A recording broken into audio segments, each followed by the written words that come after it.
love the chase and the hunt, and I set the pace when I'm running. I always take what I want and I always give it 100. Don't need a bank, no I'm funded. Play the game like it's nothing. I'm always thankful for something. Don't take for granted, stay humble. Now wake up, it's time to look at the enemy. Look in the mirror if he is no.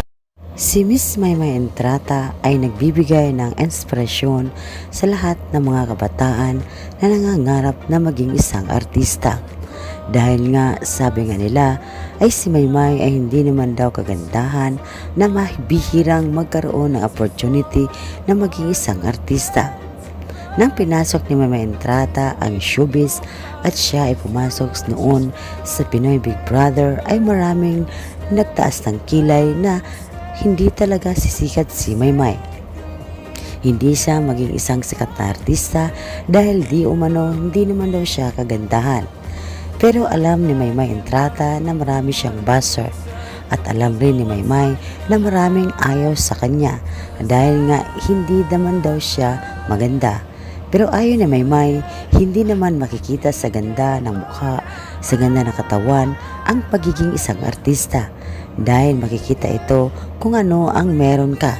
Meron kang talent at meron kang ibubuga. Pero sa kabila ng lahat na naririnig ni Maymay ng mga negatibo sa kanyang paligid ay hindi niya ito pinansin.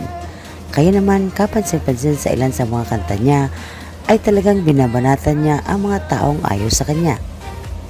Gaya nila ng Ama Kabugiran niyang kanta ay mapapansin mo na meron talagang kanta si Maymay na para sa mga basher na nambabas sa kanya na hindi porke hindi maganda ay wala ng karapatan pang sumikat.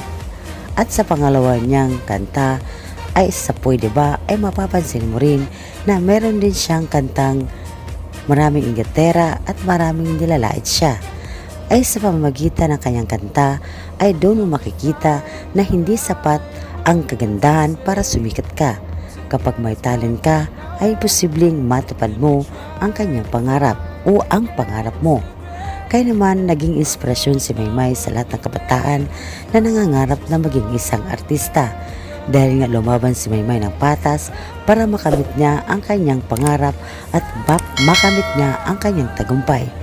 Kaya naman isa ngayon sa mga kabataan, ang isa sa sikat ngayon sa Pilipinas, sa mundo ng showbiz ay walang iba kundi si Miss Maymay Entrata. Dahil nga sa panghuhusga sa kanya ay nagpursige siya para makabit niya ang kanyang pangarap. Nasa tuktok na nga ng tagumpay si Maymay pero ni minsan ay hindi niya nilagay ito sa kanyang ulo. Hindi niya nilagay sa kanyang isip na sikat siya ay kailangan niyang magbago.